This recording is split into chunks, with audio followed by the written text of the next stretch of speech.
Haleluya, sukacita yang luar biasa akan kita nikmati dalam hidup kita. Karena apa?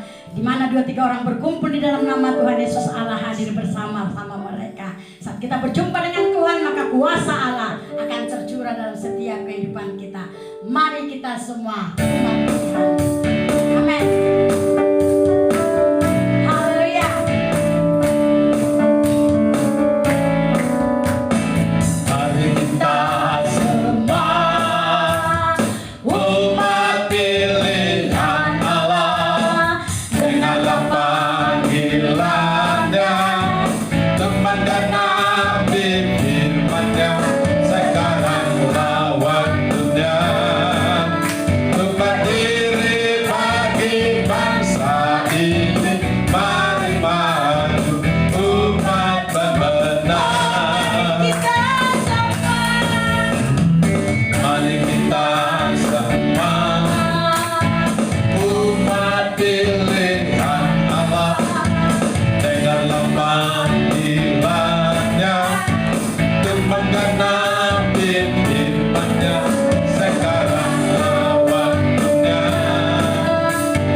Mau dekat dengan Tuhan karena kita boleh merasakan ketenangan bila kita bersama dengan Tuhan.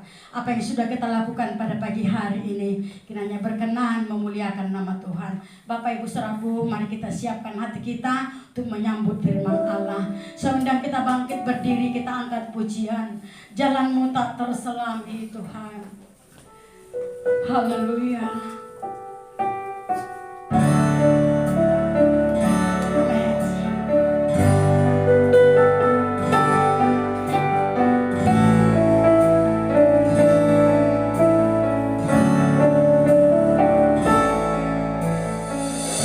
Jalanmu tak tersayang.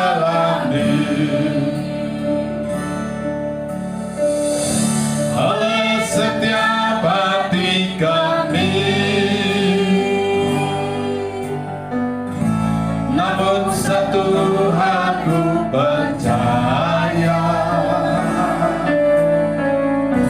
ada rencana yang indah,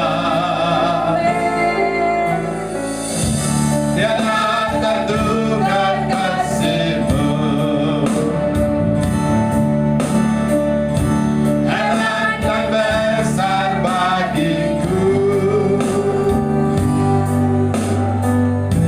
Arti kehadiran-Mu selalu nyata di dalam hidupku. Penyertaan-Mu sempurna, rancangan-Mu beraman, aman dan sejahtera. Walau di tengah badai, ingin ku selalu aman, rasakan ketenangan. Artikan hadirat-Mu Tuhan, penyertaan-Mu sempurna, rancangan-Mu penuh damai, aman dan sejahtera. Walau di tengah badai, ingin ku selalu dan sama, rasakan keindahan. Artikan hadirat-Mu Tuhan, artikan hadirat-Mu Tuhan. Haleluya, haleluya, haleluya. Terima kasih. Di nama Bapa, di nama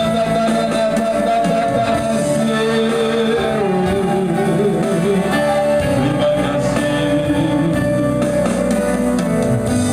Allah kami tetap Tuhan yang sama, yaitu Tuhan yang hebat dan dahsyat, yang selalu memperhatikan kami, mengasihi kami, yang sanggup melakukan segala perkara. Tidak ada yang mustahil bagi-Mu. Karena itu kami mau belajar tetap berpegang kepada janji Tuhan dan tidak melihat kepada rintangan tantangan yang ada menghadang langkah kami. Karena Tuhan sanggup menggenapi janji-Nya dan menuntun kami kepada rancangan yang Tuhan tetapkan bagi kami.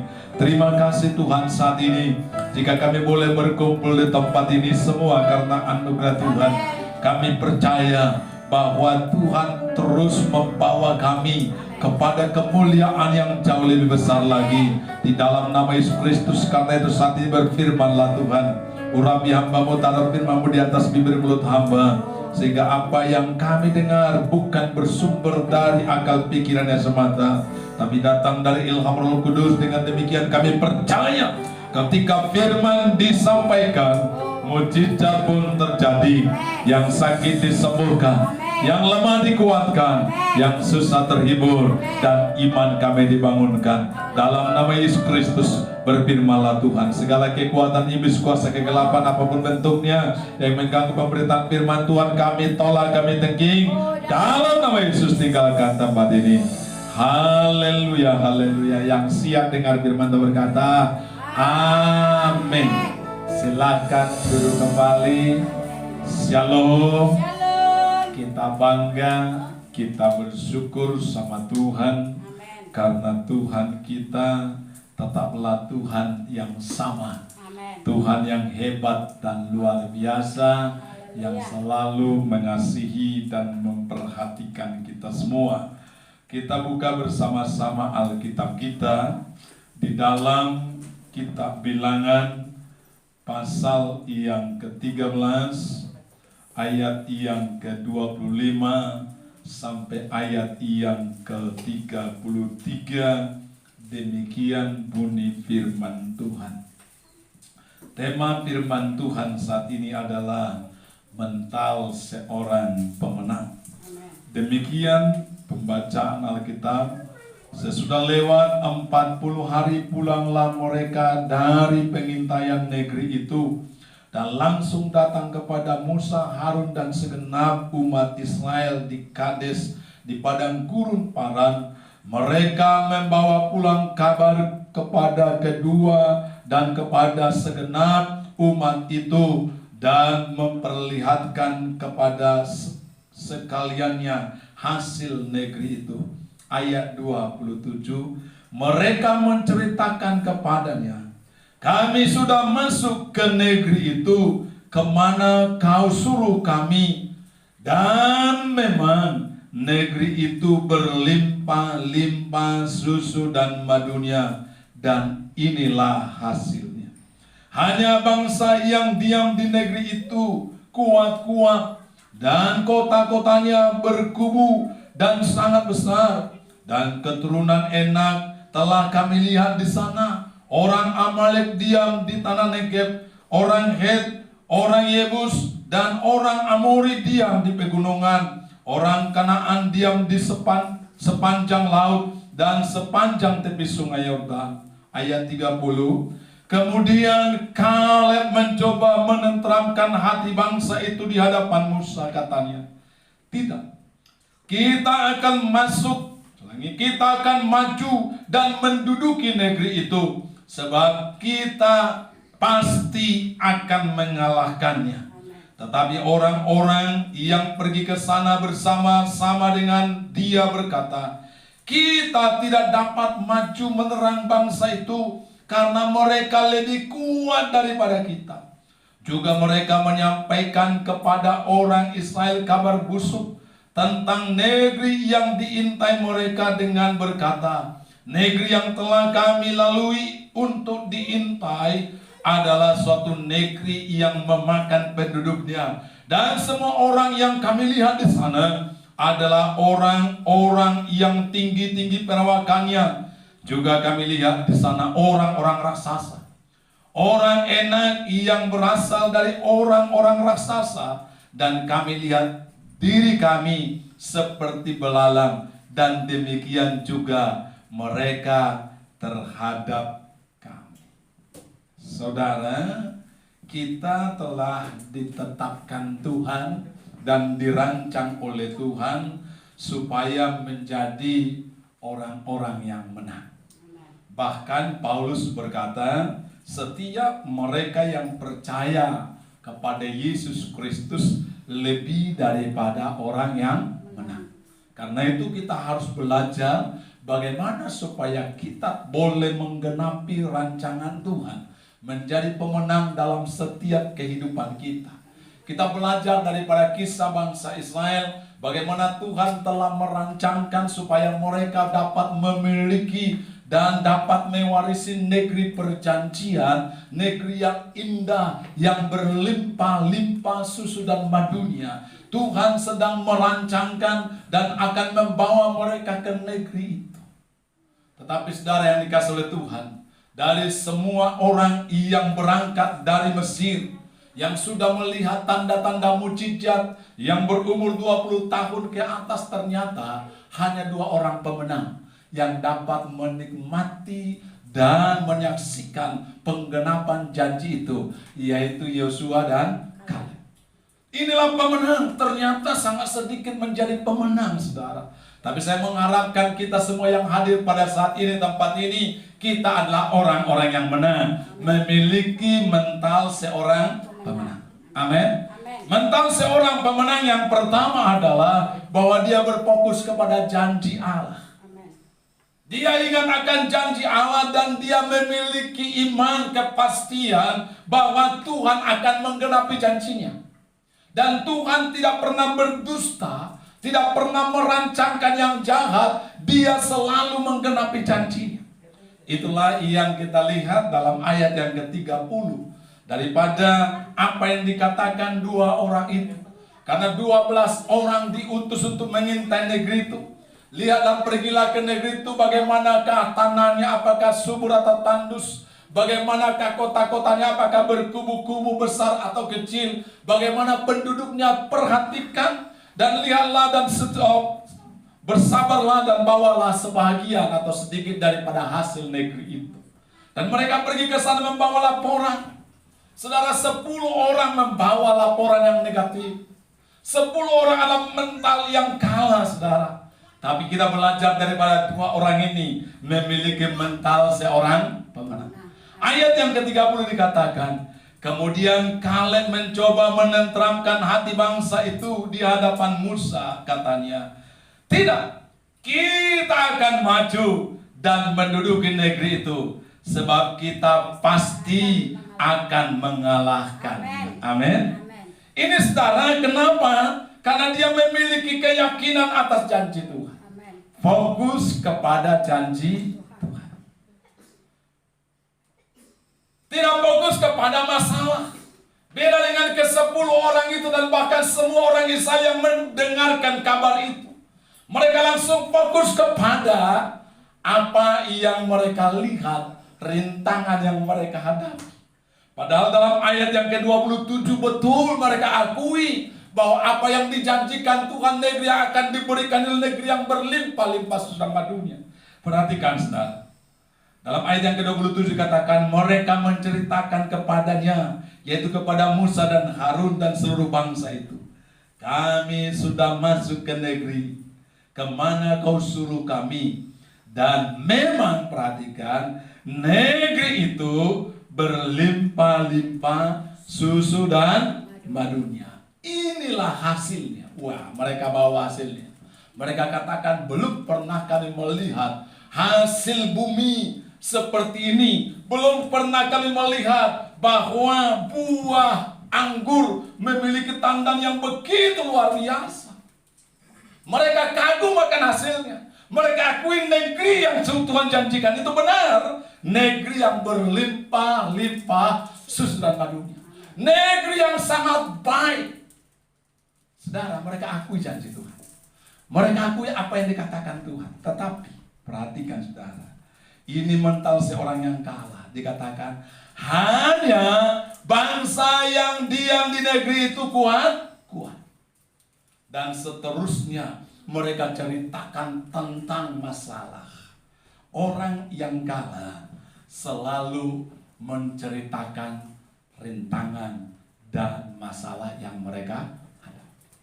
Selalu fokus kepada tantangan, fokus kepada halangan, fokus kepada masalah dan pencobaan yang mereka akan dan sedang hadapi.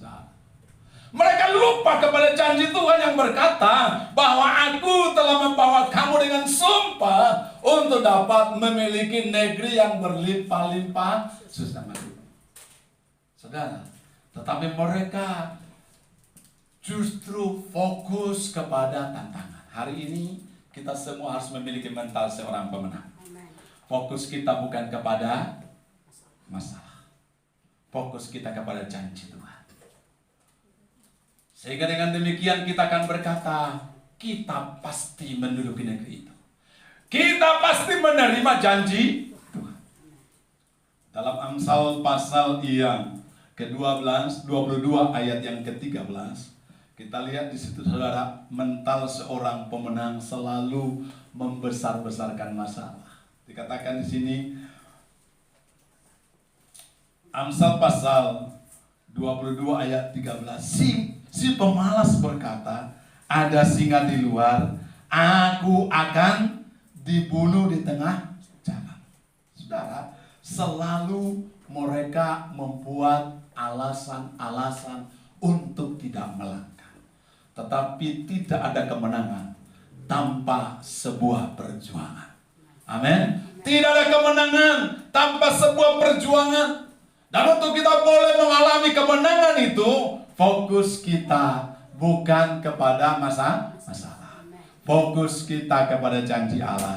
Katakan seperti yang dikatakan oleh Yosua dan Kaleb, kita akan menduduki negeri. Dalam ayat yang ke-7 saudara, pasal 14, Yosua dan Kaleb beda laporannya saudara. Dikatakan begini, dan berkata kepada segenap umat Israel. Ini laporan daripada mental seorang pemenang yang selalu berpegang kepada janji Tuhan. Dia katakan negeri yang kami lalui itu untuk diintai itu adalah luar biasa baiknya. Jika Tuhan berkenan kepada kita, maka Ia akan membawa kita masuk ke negeri itu dan akan memberikannya kepada kita. Apa saudara? Suatu negeri yang berlimpah-limpah susu dan madunya. Amin. Yang kedua kita lihat, bagi seorang pemenang yang penting perkenanan Tuhan. Mencari perkenanan Tuhan. Jika Tuhan berkenan kepada kita, maka Ia akan membawa kita masuk ke negeri itu. Dan Tuhan, jika sudah kita memiliki perkenanan Tuhan, maka Ia akan memberikan kepada kita suatu negeri yang berlimpah-limpah susu dan madunya. Dan ayat yang ke-9 dikatakan, saudara, hanya perhatikan, janganlah memberontak kepada Tuhan dan janganlah takut kepada bangsa negeri itu, sebab mereka akan kita telan habis. Yang melindungi mereka sudah meninggalkan mereka, sedangkan Tuhan menyertai kita. Janganlah takut kepada mereka. Haleluya. Ini mental seorang pemenang. Dia akan selalu mencari perkenanan Tuhan. Paulus berkata, jika Tuhan di pihak kita, siapakah yang dapat melawan kita? Daud berkata, dengan Allah kita akan lakukan perbuatan-perbuatan yang gagah perkasa. Jadi seorang pemenang, dia akan selalu mencari perkenanan Tuhan. Dia akan mencari hadirat Tuhan. Dia akan selalu memprioritaskan Tuhan. Tidak akan melihat masalah dan tantangan itu terlalu besar, saudara. Karena dia tahu, kalau Tuhan berkenan kepadanya, kalau Tuhan ada bersamanya, maka masalah persoalan sebesar apapun, itu ternyata adalah masalah persoalan yang kecil dan pasti dapat diselesaikan dengan baik. Amin. Ini yang perlu kita lakukan. Ketika kita sudah menerima janji Tuhan, dan kita melihat sebuah kenyataan rintangan yang begitu besar, maka yang kedua yang harus kita perlakukan adalah carilah perkenanan Tuhan. Beda dengan mereka, saudaraku, ke-10 orang itu. Mereka bukan mencari perkenanan Tuhan, tapi justru mereka membesar-besarkan masalah. Mereka berkata, tidak mungkin kita masuk ke negeri itu. Ayat yang ke-31 dikatakan, saudaraku, pasal yang ke-13, tetapi orang yang pergi ke sana bersama-sama dengan dia berkata, kita tidak dapat maju menyerang bangsa itu karena mereka lebih kuat daripada kita. Mereka selalu melihat masalah dari kekuatan mereka. Tetapi seorang pemenang, dia yang penting baginya adalah kalau Tuhan ada bersamaku, Tuhan berkenan kepadaku. Gideon ketika harus menghadapi orang Midian yang gagah perkasa itu, tentara lebih daripada 130.000 orang, dan Tuhan berkata, engkau adalah seorang pahlawan, engkau yang membebaskan bangsa itu. Yang penting saat ini cari perkenanan Tuhan. Rubuhkan semua tiang-tiang berhala. Hancurkan semua apa yang menjadi penghalang untuk hadirat Tuhan. Semua penyembahan-penyembahan berhala ayahmu, mesbah-mesbah berhala ayahmu, sekarang rubuhkan, hancurkan semua. Dan cari perkenanan Tuhan. Lalu dia melakukan itu. Dan kemudian mengumpulkan bangsa Israel, tentara-tentara yang siap berperang. Lalu berkumpullah 30.000 orang. Saudara, musuh ada 130.000 orang. Dikumpulkan 30.000 orang. Dan ini sebenarnya tidak sebanding, tapi yang penting baginya aku sudah melakukan, berusaha mencari perkenanan Allah. Dan apa yang terjadi Tuhan katakan, Gideon itu terlalu banyak. Gideon yang kepala dikatakan, tapi yang penting engkau bersama dengan aku Tuhan. Apa yang harus aku lakukan? Sekarang suruh mereka yang takut, yang mereka ragu-ragu untuk ikut berperang pulang. Dan ternyata lebih banyak orang yang takut, saudara. Pulanglah 20.000 orang. Lalu Tuhan katakan, Gideon, itu terlalu banyak. Sekarang suruh mereka minum, dan aku akan menyaring mereka. Yang bisa berperang adalah mereka yang mengambil air minum itu, air sungai itu dengan tangannya ke mulut. Pisahkan yang lain, dan ternyata saudaraku, sisa hanya 300 orang. Perhatikan, 300 orang melawan 130.000 orang. Apa yang dilakukan Gideon? Yang penting Tuhan berkenan kepadaku. Yang penting Tuhan bersama dengan aku. Ketika dikatakan bahwa ia akan pergi berperang, lalu Gideon berkata, aku harus memastikan engkau bersama dengan aku. Sehingga jika engkau tidak bersama dengan aku tidak akan berani melangkah dan berperang. Karena itu dibuatlah kulit domba, saudara, bulu domba, sebagai tanda kepastian bahwa Tuhan berkenan kepadanya. Dia katakan, hari ini aku meletakkan bulu domba di sini. Maka jika sekelilingnya kering dan bulu domba itu membasah, maka aku tahu bahwa engkau menyertai aku. Dan benar, malam itu ternyata setelah dia bangun, seluruhnya kering dan bulu domba itu diperas dan airnya lebih daripada 1 baskom. Tapi dia masih belum begitu yakin. Karena bagi dia perkenanan Tuhan lebih utama dari apapun. Kalau Tuhan sudah berkenan kepadanya, maka tantangan rintangan apapun tidak perlu ditakuti, saudara. Dia minta sekali lagi petanda perkenanan Tuhan. Jika bulu domba itu kering, tetapi sekelilingnya basah, maka aku tahu engkau berkenan kepadaku. Tuhan pun melakukan malam ini. Bulu domba itu ternyata kering, saudara, dan sekelilingnya basah. Dia akhirnya katakan, oke, aku siap berperang. Sekalipun musuh jauh lebih besar, kekuatan musuh jauh lebih dahsyat, dia hanya memiliki sebuah pedang dan hanya 300 orang prajurit, saudara.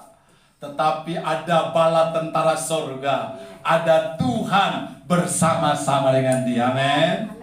Akhirnya apa kita tahu? Ternyata kemenangan diperoleh seorang pemenang. Dia akan selalu mencari perkenanan Tuhan. Karena itu dalam mengambil segala keputusan kita, jangan kita mengambil keputusan menurut kehendak kita. Jangan berusaha menyelesaikan masalah dengan akal pikiran kita. Kesalahan salah satu anak kami, Jessica, yang kedua adalah ketika dia berpikir ini jalan keluar.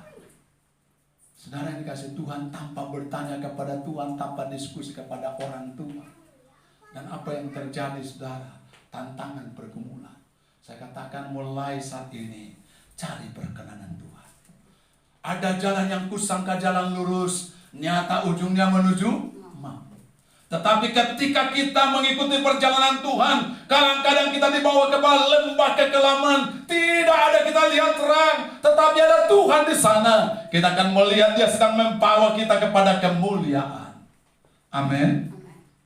Jadi di dalam menghadapi kehidupan ini, tantangan apapun, seorang mental pemenang, dia tidak buru-buru mengambil kesimpulan. Dan dia tidak berbesar-besarkan masalah. Dia tidak berkata, oh, musuh itu lebih besar daripada kita tidak akan mungkin. Tidak. Dia akan mencari perkenanan Tuhan. Sebab segala perkara dapat kutanggung di dalam Yesus yang memberikan kekuatan kepada. Dia tidak melihat persoalan terlalu besar, tetapi dia melihat kehadiran Tuhan itu bersama-sama dengan dia dapat menyelesaikan masalah.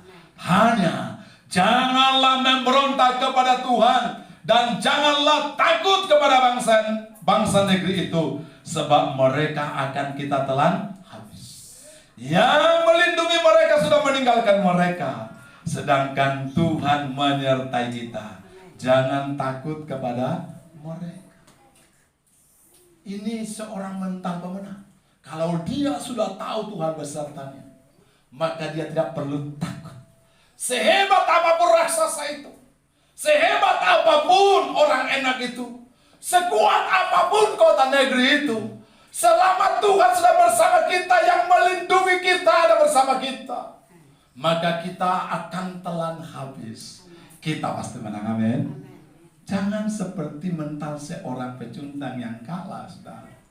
Mereka selalu berkata tidak mungkin, karena mereka itu lebih kuat. Lalu kemudian saudaraku, mereka lebih membesar-besarkan masalah lagi. Mereka katakan juga, mereka menyampaikan kepada orang Israel kabar busuk tentang negeri itu yang diintai mereka dengan berkata, negeri yang telah kami intai dan kami lalui untuk diintai adalah suatu negeri yang memakan penduduknya. Wah, semakin mencekam, saudara. Semakin detail saudara perhatikan masalah itu, semakin menakutkan. Dan bahkan semakin dibesar-besarkan, dikatakan ayat yang ke-33 pasal 13, juga kami lihat di sana orang-orang raksasa, orang enak berasal dari orang-orang raksasa, dan kami lihat dari diri kami seperti belalang. Kira-kira betul enggak, saudara? Perbandingan antara orang raksasa itu dengan orang Israel yang pergi ke sana seperti belalang dengan manusia. Coba panjang belalang itu taruhlah 15 cm. Nah, apakah tinggi bangsa Israel itu taruh 150-160 cm. Nah, bayangkan kalau tinggi itu antara 15, berarti tinggi daripada belalang itu berarti lebih daripada 10 kali lah begitu. Apakah mungkin orang raksasa itu 10 kali lebih besar daripada orang Israel? Kalau orang Israel tingginya 1,60 meter misalnya, apakah tinggi dari orang ini 10 meter atau 16 meter? Mustahil. Tetapi ini mental seorang yang kalah selalu membesar-besarkan masalah. Ada singa di luar, aku mau ditelannya, sehingga dia tidak berani melakukan tindakan apapun. Saya mau sampaikan kepada kita, kita harus terus melangkah sekalipun ada tantangan dan rintangan yang menghadapi kita. Amin. Seorang pemenang, dia tidak berhenti melangkah. Dia tidak berkata, tunggulah dulu reda masalah ini, tunggulah dulu angin tauan ini berhenti baru kita pergi. Dia tidak akan berkata begini, tapi dia katakan, aku akan tetap berjalan di tengah badai, di tengah ombak, karena aku tahu Tuhan ada bersama dengan aku. Amin. Ini yang harus kita lakukan. Seringkali kita tidak melihat kuasa dan kemuliaan Tuhan. Kenapa? Karena ketika kita menyaksikan tantangan, menyaksikan rintangan, kita sudah langsung berhenti, bersembunyi dan berkata tidak mungkin lagi. Lalu apa yang dilakukan? Kalau saudara baca ayat selanjutnya pasal 14, mereka selalu menyalahkan orang lain. Perhatikan. Selalu menyalahkan orang lain. Dalam ayat yang kedua dikatakan, bersungur-sungurlah, pasal 14, bersungur-sungurlah semua orang Israel kepada Musa dan Harun.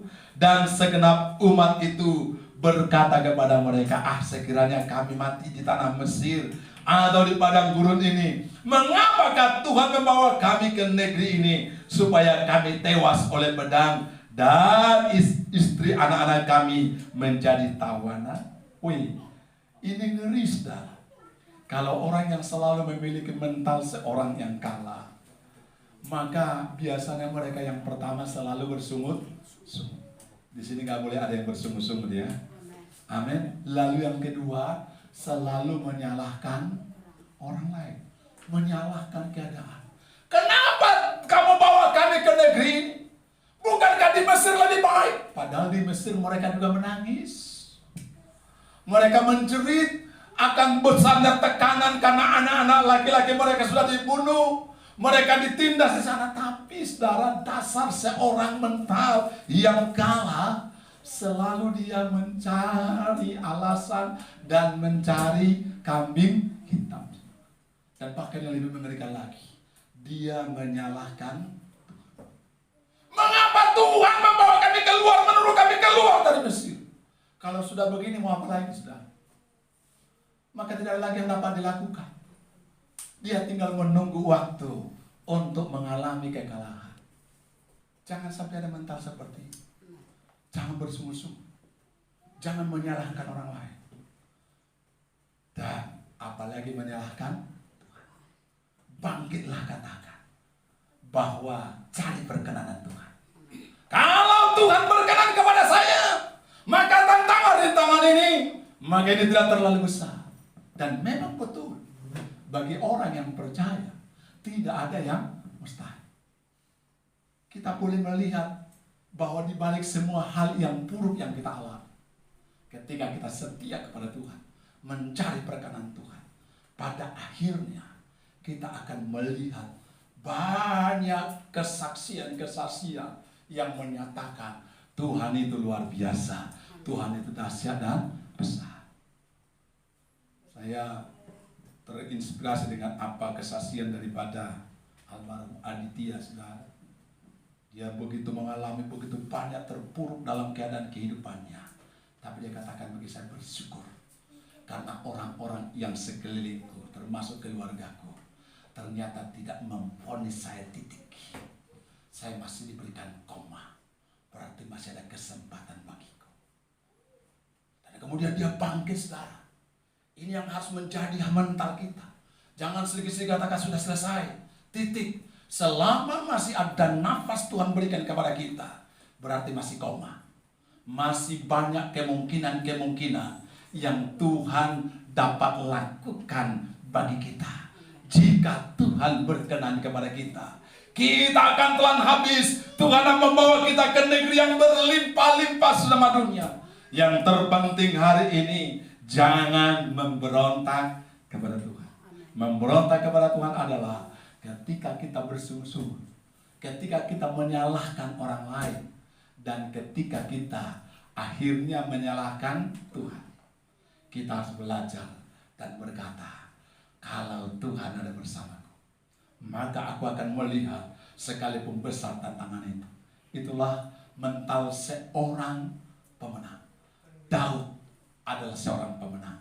Ketika melihat Goliat, dia tidak langsung membandingkan Goliat dengan dirinya, tapi dia membandingkan Goliat dengan Tuhan yang disembahnya. Dia katakan, siapa orang ini? Aku akan menghadapinya. Berani-beraninya dia menantang barisan Tuhan, barisan tentara Tuhan. Tuhan ada bersama dengan aku. Dia yang sudah menyelamatkan aku pun juga akan diselamatkan. Dan orang ini akan dipermalukan dan akan saya kalahkan. Hari ini Tuhan mau kita memiliki mental seperti itu. Amin. Pak Daniel, saya harapkan punya mental seperti itu. Jangan lihat penyakit yang menggerogoti tubuh, tapi lihat kuasa Tuhan yang sanggup untuk memulihkan kita. Katakan hari ini, Tuhan ada bersama dengan aku. Aku pasti disembuhkan. Aku pasti dipulihkan. Aku masih ada harapan.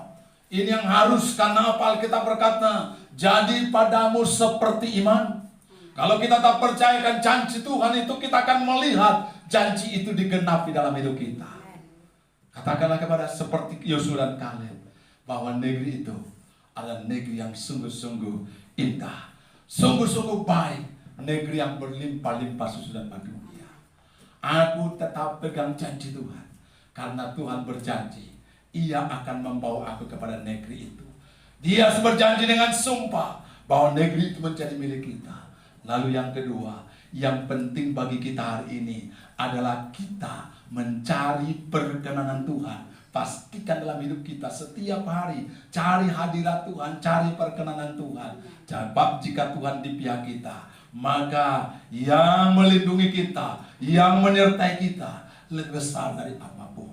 Tetap andalkan Tuhan dalam menghadapi kehidupan ini. Jangan fokus kepada tantangan, masalah, rintangan yang kita hadapi. Amin. Kita datang di hadapan Tuhan. Tuhan, arahkan hatimu kepadanya, pulang bawalah berkat Tuhan. Tuhan akan selalu memberkatimu, diberkatilah usaha dan pekerjaanmu, diberkati sandang panganmu, ekonomimu tetap naik, engkau berkelimpahan, tidak berkekurangan, diberkati keluargamu, penuh sukacita, damai sejahtera, ada keharmonisan, diberkati anak cucumu menjadi perkasa di bumi. Tuhan memberkati kesehatanmu, dijaga engkau dari segala sakit penyakit, dari virus-virus yang ada, sehingga tak dapat melayani Tuhan dengan tubuh yang sehat.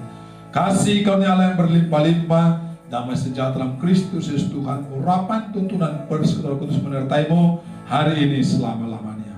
Amin. Terima kasih, Bapa, terima kasih,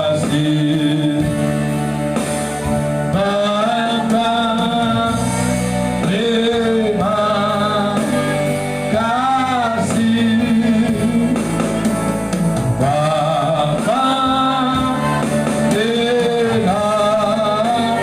langsungkan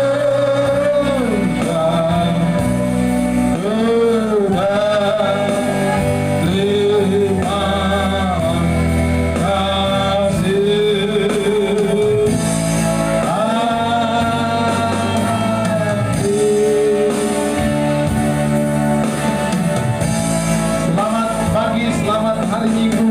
Tuhan Yesus memberkati.